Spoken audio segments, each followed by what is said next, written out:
À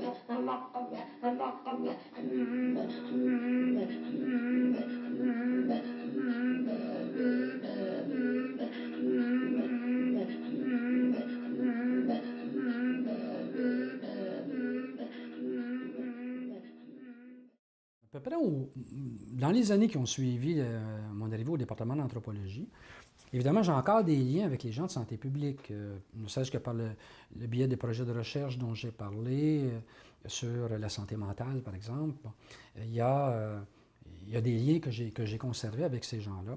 Et aussi une sensibilité, puis une proximité aussi avec les approches, les interventions de santé publique.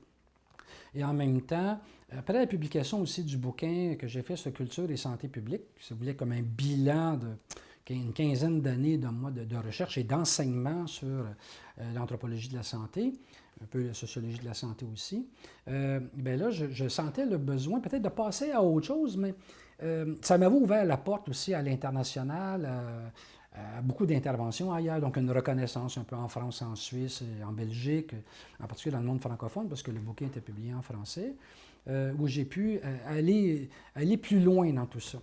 Maintenant, la santé publique, donc, m'est revenue par une voie complètement différente à ce moment-là. C'est en 1998, des gens de l'Institut national de santé publique me contactent. Et moi et une collègue, Jocelyne Saint-Arnaud, qui, elle, était en sciences infirmières, faculté de sciences infirmières de l'Université de Montréal, qui, elle, travaillait plus en bioéthique, enfin, elle était responsable du volet et des cours de bioéthique. On est sollicités toutes les deux pour faire une recherche, en fin de compte, sur les enjeux éthiques de la santé publique. C'est une réflexion qui commence à peine dans les années 90. Bien sûr, il y avait déjà des réflexions qui étaient faites autour du sida. Dans le milieu des années 80, surtout fin des années 80, il y a plein de questionnements qui vont se poser sur toute la dimension éthique de l'intervention et de la non-intervention auprès des gens qui sont porteurs du VIH. On sait qu'à l'époque, c'est une maladie mortelle, on en décède rapidement. Alors, quelles sont les responsabilités de la santé publique en termes de prévention? Doit-on aller plus loin dans la promotion, par exemple, de l'utilisation du préservatif? Dans la lutte à l'injection des drogues, parce qu'on sait que le sida, le virus, il se transmet beaucoup par les drogues injectables, par la seringue en particulier. Alors, là, la santé publique se trouve interpellée. Elle commence à se questionner un peu. On avait aussi on s'était questionné un peu sur la vaccination. Jusqu'où aller dans la vaccination? Doit-on rendre obligatoire la vaccination pour les adultes et les enfants? Bon, il est acquis, bien sûr, au plan scientifique, que les gains d'une vaccination sont nettement supérieurs aux effets secondaires de la vaccination. Il y a quelques cas d'effets secondaires, mais les bénéfices pour la santé de la population sont monstres. C'est indiscutable, quoi, à ce niveau-là. Mais en dehors de ces deux thématiques-là, on se questionne peu sur la santé publique parce qu'il y a comme un genre de prérequis. Hein? Ils disent, écoute, en santé publique, on travaille quoi? À la prévention et à la promotion de saines habitudes de vie. Quels sont les enjeux éthiques? C'est quoi le problème éthique de faire une promotion d'une saine alimentation, de l'activité physique, d'une sexualité contrôlée, protégée, etc. Et en prévention, bien, si on veut mettre, oui, des règlements sur pied, ou des lois même, si c'est dans le but de prévenir des maladies, des accidents ou des décès, bien, il n'y a pas d'enjeu éthique là-dedans. Tu vois? Il y a comme un genre de postulat que la santé publique est vierge complètement au plan éthique. Mais il y a quand même quelques sons de cloche qui commencent quand même à sortir. Oui, bon, d'accord, on fait de l'éducation en santé. Mais jusqu'où doit-on éduquer les gens? Est-ce que l'éducation doit comporter une part de culpabilisation de l'individu? Est-ce que l'éducation peut aller jusqu'à la coercition? Quelle est la marge entre informer, éduquer et contraindre? Et à partir de quel moment ça devient non éthique, tout ça? Alors, c'est quelques questions très générales comme ça qui apparaissent, mais il n'y a presque rien de publié, publication à peu près nulle, fin des années 90 là-dessus. Et on manque totalement de données empiriques. Évidemment, du côté des bioéthiciens, etc., on a réfléchi à des grandes questions comme la vaccination, mais on réfléchit avec une approche philosophique, quoi. Hein, les avantages et les désavantages, les principes éthiques qui sont en question et tout, mais on n'a pas du tout de connaissances de terrain, des réalités qui sont vécues par les gens. Alors moi, évidemment, mon fond d'anthropologue réémerge dans tout ça. Et je réponds à l'Institut national de santé publique qu'avec ma collègue, on peut faire un projet qu'on avait réussi à faire financer par le CRSH à l'époque, qui vise justement à faire émerger du terrain les problématiques éthiques qui se présentent aux intervenants dans leur travail quotidien. Alors là, évidemment, encore une méthodologie un peu différente qu'il faut aussi inventer dans ce cas-là. Alors, on va faire des entrevues de groupe, essentiellement, des focus group, qu'on va faire un peu partout au Québec, dans les différentes directions régionales de santé publique. Là, on est dans les années 99-2000 et on a le budget pour le faire avec des assistants et tout. Et Jocelyne Saint-Arnaud et moi, on va assister, évidemment, on va participer à chacun de ces focus groups-là. On les anime. Mais là, on est dans les focus groups d'une journée quand même. C'est vraiment d'entrevues de groupe de long terme, sur une journée complète, au moins 6 heures de temps, en 2 phases. Le matin, on demande aux gens, mais spontanément, de façon très ouverte, d'après vous, dans votre travail quotidien, alors il y avait des gens qui faisaient partie de différentes équipes. Alors, l'équipe immunisation, vaccination, une équipe qui travaillait sur la sexualité, les MTS, une équipe qui travaillait sur la santé mentale, des gens qui venaient de différentes équipes, la santé cardiovasculaire et tout. Alors, on avait généralement 7-8 personnes dans un focus group, chacun travaillant dans des domaines différents. On leur demandait de nous donner des exemples de projets d'intervention, des programmes d'intervention qui existent, qui pensaient, eux, soulever des enjeux moraux ou éthiques. En prenant soin de définir l'éthique simplement comme, façon de base, le lieu peut-être de conflit de valeurs entre les valeurs véhiculées par la santé publique elle-même et les valeurs véhiculées par la population qui recevait ces messages-là. Là où il y a conflit de valeurs, il peut y avoir un conflit éthique à ce moment-là. Et ensuite, dans l'après-midi, on repartait de certains de ces exemples-là et on en débattait, quoi, pour essayer d'approfondir un peu la question. Alors, on a fait comme ça plusieurs focus groups. On a fait plusieurs à Montréal, à Québec. On a couvert un peu le reste de la province aussi. Et on a fait donc, on avait un matériel extrêmement riche. Finalement, arrivé au moment de la publication, en fait, de la rédaction, Jocelyne Saint-Arnaud n'a pas eu autant de disponibilité là, que prévu. Et moi, j'avais une année sabbatique, j'en avais profité pour avancer beaucoup. Et donc, on a publié les résultats carrément sous forme de bouquin. Dans ce cas-là, il n'y a pas eu de rapport de recherche comme tel, mais un bouquin quand même consistant, dans lequel, donc, Jocelyne avait fait un chapitre sur le volet éthique de la recherche. Le reste du bouquin, j'avais un peu plus travaillé par moi-même. Donc, une première moitié de l'ouvrage, je faisais simplement un bilan une réflexion sur les approches théoriques et méthodologiques en éthique. Qu'est-ce que c'était que l'éthique? Qu'est-ce que c'est qu'une norme? Qu'est-ce que c'est qu'une valeur? Dans quelle mesure on parle de conflit d'éthique à ce moment-là? Et quelles sont les approches pour un peu là, gérer cette histoire-là? Je proposais un modèle de l'éthique basé sur les conflits de valeurs, avec un certain nombre, en reconnaissant que dans chaque société, chaque culture, il y a des valeurs, que j'appelais des valeurs fortes, des valeurs fortes. Au Québec, c'est l'autonomie de la personne, mais aussi la solidarité, l'entraide, la promotion de la santé, etc. Bon, on listait une dizaine de valeurs comme ça qui apparaissaient vraiment substantielles pour la population québécoise. Il y avait eu quelques listes de valeurs qui avaient été proposées, par exemple, aux États-Unis, mais là, il y avait une liste de valeurs aux États-Unis, c'était la libre compétition. Dans le contexte québécois, ça ne fonctionnait pas. Je veux dire, ce n'est pas une valeur fondamentale au Québec, la libre compétition, tu sais, l'acharnement, la libre entreprise et tout ça. On ne voyait pas le lien tellement avec l'éthique de la santé publique. Donc, j'ai bâti une liste des valeurs. Là, vraiment, je n'ai pas de matériel empirique là-dedans.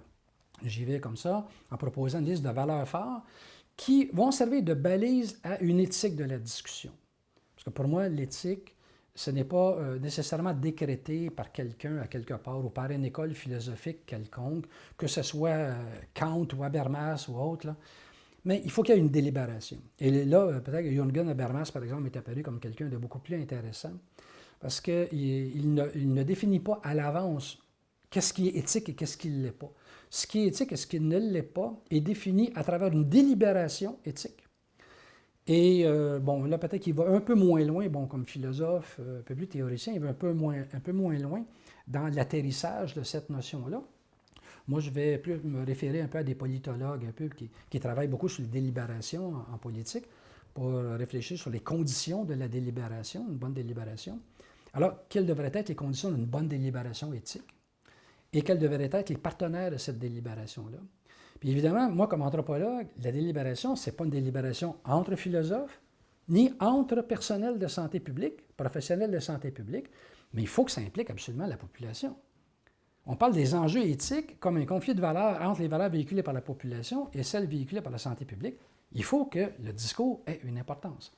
Donc, j'élabore enfin un modèle théorique basé sur l'éthique de la discussion, où je me dis, pourrait être considéré comme éthiquement acceptable, un programme de prévention ou de promotion de la santé qui aurait un peu l'aval au moins une majorité des participants à une délibération éthique, tout en sachant que cette délibération éthique-là doit au moins représenter une bonne partie de la population et des membres de cette population-là, et qu'il y ait des conditions de la délibération, c'est-à-dire respect du tour de parole, poids égal à donner aux opinions de chacun au départ, qu'il soit médecin, épidémiologue ou simplement mère de famille, etc.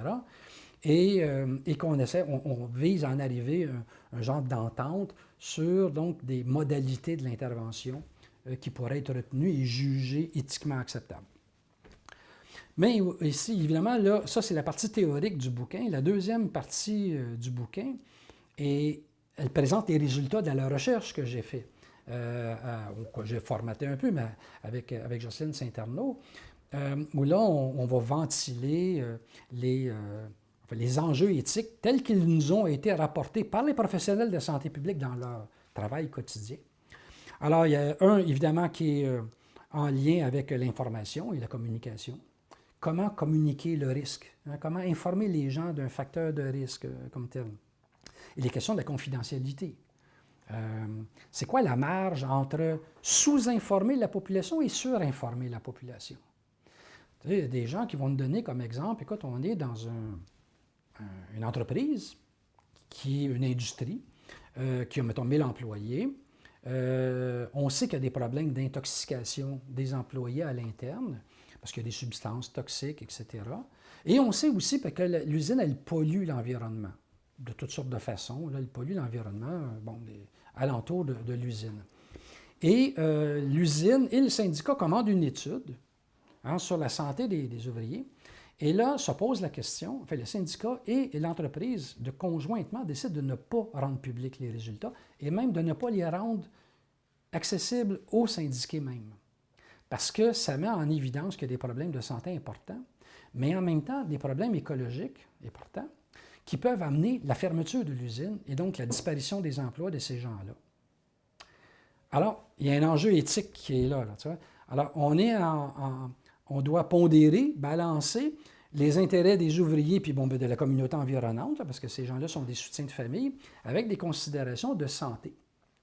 Jusqu'où doit-on informer la population?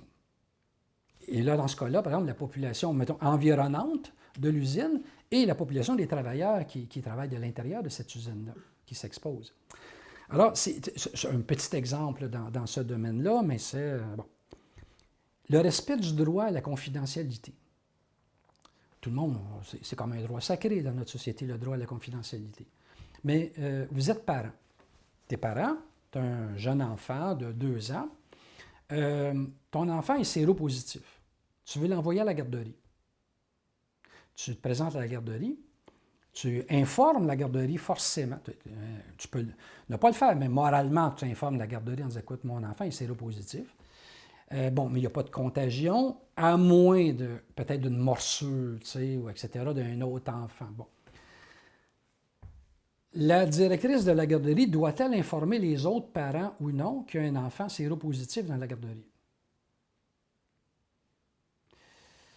Si elle informe les autres parents risquent de très mal réagir et de demander le retrait de cet enfant-là parce qu'il devient une menace à la sécurité de leur propre enfant.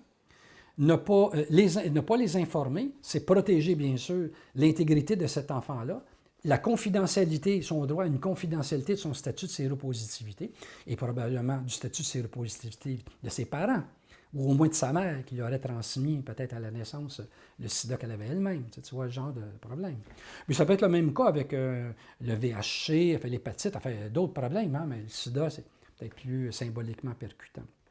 Alors là, il y a des enjeux éthiques importants. Alors, dans des chapitres là, comme ça, on analyse des cas très concrets qui nous sont rapportés par des gens sur le terrain. Là, je pense, là, moi, comme infirmière de santé publique, là, je pense qu'il y a peut-être un enjeu éthique. Là. Ah, je comprends. Je mentionnais tantôt quelle limite entre information, persuasion et coercition. Jusqu'où en santé publique doit-on aller? Tout le monde s'entend pour l'éducation à la santé, ça, tout le monde est d'accord. Maintenant, quand on arrive à passer des réglementations, là, ça se corse. On en a qui ont passé mal, mais qui ont fini par être acceptés. Le port obligatoire de la ceinture de sécurité dans une auto. Maintenant, c'est accepté. Ça n'a pas été accepté aisément. Les compagnies d'automobiles ont fait des lobbying politiques. C'était très long avant que ça soit accepté. Les gens, les premières années, l'acceptaient mal. Maintenant, c'est un peu banal quoi, de porter sa ceinture. Maintenant, on a le même problème avec les téléphones. Les gens qui parlent au téléphone portable tout en conduisant. On sait toutes les publicités qui sont faites là-dessus. Est-ce qu'on doit vraiment donner des amendes aux gens, mettre des peines d'emprisonnement? Bon.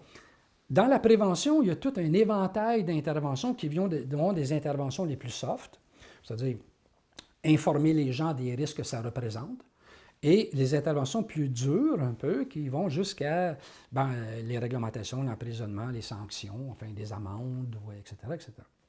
Ça pose un peu la question.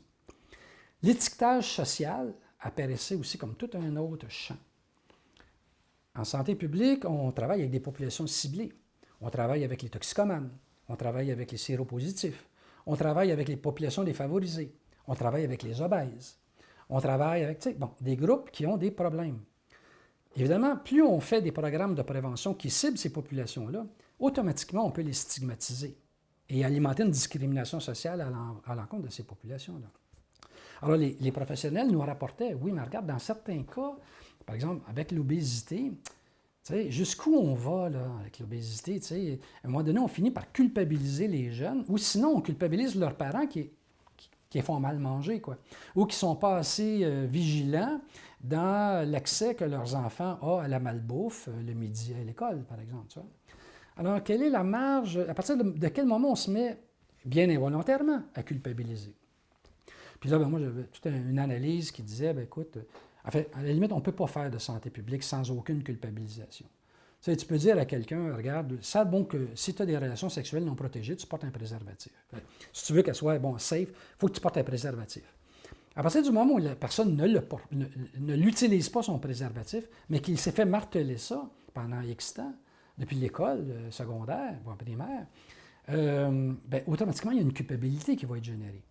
Alors, à quelque part, là aussi, en santé publique, on navigue entre des enjeux éthiques de l'intervention, parce que l'intervention peut être culpabilisante, mais aussi, ça, c'est un volet qui est très souvent oublié dans la recherche sur l'éthique de la santé publique, les enjeux éthiques de la non-intervention. Parce que là, ne pas rien faire, c'est extrêmement lourd de conséquences à ce moment-là. C'est une abdication dans une société où on a les ressources financières, les ressources professionnelles et les outils de communication nécessaires, de l'école jusqu'à la télé et ensuite. Il y a des enjeux éthiques à ne rien faire non plus. Alors, jusqu'où trouver le juste milieu dans tout ça? Et à partir de quand est-ce que l'intervention pose problème au plan éthique? Des questions de justice sociale. Si on fait des programmes, oui, je mentionne un peu, peut-être un autre exemple sur l'étiquetage social. Des gens qui, à Montréal, voulaient mettre sur pied un programme de prévention des violences conjugales, des abus, violences conjugales. Et ils constataient dans des études statistiques qu'il y avait une surreprésentation de la violence conjugale dans 3 groupes ethniques à Montréal, que je ne nommerai pas, mais pas québécois, des immigrants. Là. Et alors, ils disaient, on va mettre sur pied un programme de prévention, mais là, On disait, oui, mais écoute, c'est quoi les enjeux éthiques de tout ça? Est-ce que tu ne risques pas de stigmatiser les gens de ces communautés-là, alors tous les hommes étant des batteurs de femmes? Alors que dans le fond, les données épidémiologiques ont des marges d'erreur énormes, parce qu'on sait que la violence conjugale est sous-rapportée. C'est comme les abus envers les enfants. Il n'y a pas 10 des cas qui sont rapportés. Alors, quelle est la validité statistique d'un petit écart entre différents groupes ethniques, alors que, dans le fond, il y a même pas, il y a 90 des cas de violence conjugale qui ne sont jamais rapportés. Alors, c'est tellement biaisé que les risques à ce moment-là, on peut dire au plan éthique, il y a un risque de dérapage éthique important, de cibler, même dans un programme de prévention, même si c'est pour une bonne cause, c'est dangereux peut-être, vaut mieux peut-être à ce moment-là faire des programmes de prévention générale visant l'ensemble de la population. Comme ça, il y a moins de risques de stigmatisation, d'étiquetage social d'un certain groupe, et donc évidemment des risques de créer une injustice. D'autres intervenants nous disaient, oui, mais regarde, la santé publique, c'est un peu, à quelques pourcentages près, c'est un peu le cas.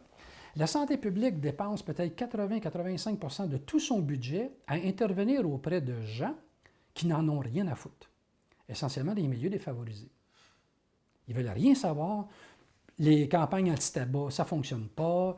Chez les toxicomanes, ce n'est pas une campagne de publicité qui va changer grand-chose et tout. On n'a pas des interventions très efficaces et probantes dans tout ça. Alors, on dépense énormément d'argent auprès de gens qui ne répondent pas au programme et le 15-20 de la population, un peu plus scolarisée, ou beaucoup plus scolarisée, qui répondent bien au message, eux, ils sont, en fin de compte, on met très peu d'efforts d'énergie auprès d'eux. Est-ce que la santé publique, pour des raisons de justice sociale, est justifiée de consacrer une large partie de ses ressources à des clientèles vulnérables? Puis certains ajoutaient, même elles qui ne payent pas d'impôts.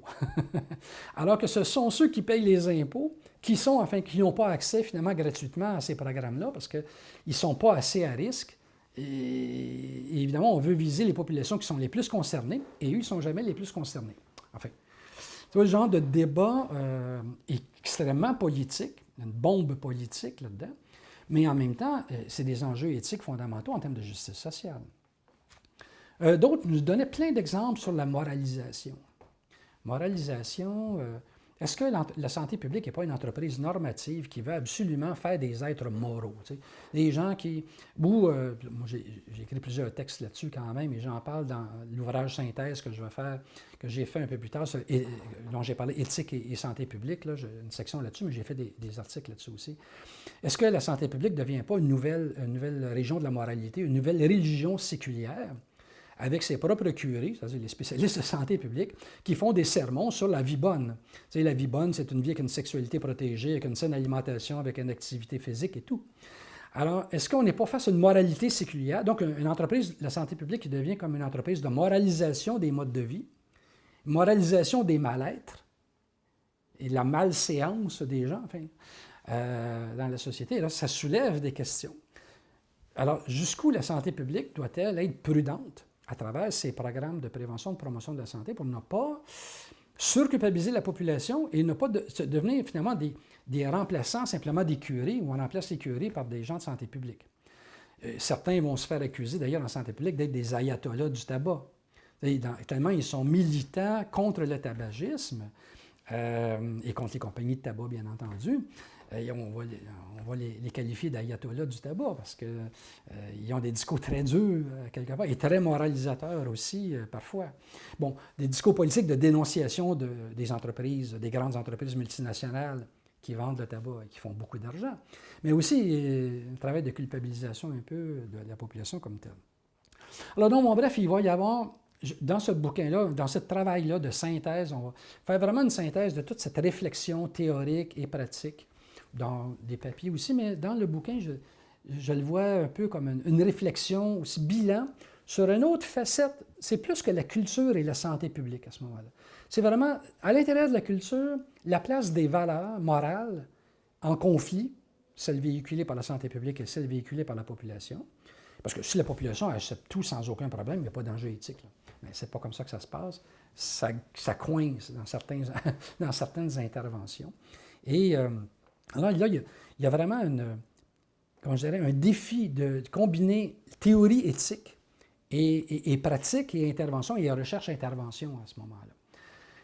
Et suite à ça, ou en mouvance avec ce projet de recherche-là, l'Institut national de santé publique aussi va me mandater avec un autre collègue qui est un juriste, juriste de la santé, pour faire aussi donc une tournée du Québec, ça va être dans les années 2002, 2003, 2004, une tournée du Québec où on va refaire, à ce moment-là, pas une tournée pour la collecte de données, mais une tournée de formation sur les enjeux, une journée sur la formation juridique de la santé publique, la loi sur la santé publique, et une autre journée sur les enjeux éthiques de la santé publique. Et là, donc, on va être capable de revenir sur le terrain aux gens pour, c'est une formation de 2 jours fermés vraiment, là, plein, où des professionnels de la santé publique vont donc, et là, je vais les amener à débattre à partir de cas concrets. D'après vous, est-ce que c'est éthique ou non? À partir de cas concrets qu'ils m'ont déjà rapporté dans le processus, dans le projet de recherche. Exemple qui m'avait toujours beaucoup frappé. On est dans une communauté sur la Côte-Nord au Québec. Il y a une usine de transformation du crabe. Dans les usines de transformation du crabe, on fait bouillir le crabe. Dans la vapeur d'eau, il y a des vapeurs toxiques qui amènent la mort des employés. Dans ce village-là, un village de 250 habitants à peu près, il y a 2 personnes qui décèdent. D'autres ont des signes vraiment de déficience neurologique. Là, il y a des séquelles irréversibles. La santé publique fait pression sur le propriétaire de l'usine pour qu'ils installent un système de ventilation, au moins pour récupérer ces vapeurs toxiques-là, pour limiter les dangers. Le propriétaire ne veut rien savoir. Menace de délocaliser son usine pour l'amener à Terre-Neuve, où personne ne va l'écœurer. Est-ce que la santé publique est moralement, éthiquement habilitée? Quels sont les enjeux éthiques de, autrement dit, fermer l'usine? Dans un village où c'est le seul employeur. Ça peut signifier la mort de la communauté, la fermeture carrément d'une communauté, mais si on ne fait rien face à la mauvaise volonté de l'employeur, parce que lui, il veut déménager, si on l'oblige par une loi, il va déménager, ça signifie qu'on accepte que des gens continuent à eux-mêmes s'exposer volontairement parce qu'ils en sont conscients. Et souvent, dans les personnes qui sont décédées, 2 ou 3 qui étaient décédés, les enfants de ces parents-là travaillent dans cette usine-là et savent de quoi leurs parents sont morts. Mais c'est le seul employeur. Quand on parle d'enjeux éthiques, ce n'est pas simplement un débat sur des valeurs théoriques. Là. Les enjeux éthiques de santé publique posent des questions fondamentales sur des enjeux de société, liés à l'environnement, liés à l'éducation et à la santé, liés à la toxicomanie, liés aux entreprises, enfin, bon, bref, liés au travail. Une intervention de santé publique amène toujours des conséquences positives puis des conséquences négatives. L'éthique va toujours être la recherche d'un équilibre, jamais parfait. On n'est jamais dans le noir et dans le blanc. L'éthique de la santé publique, et je pense que toute éthique d'ailleurs, est toujours dans le gris. On est toujours dans les zones grises. Et l'idée, c'est ce que je proposais dans plusieurs publications que j'ai faites là-dessus, c'est donc de se donner des outils, des balises morales, moi que j'ai appelé des valeurs fortes, des valeurs fondamentales dans notre société, et regarder intervention par intervention, quelles sont les valeurs qui sont respectées et quelles sont les valeurs qui sont bafouées dans tout ça.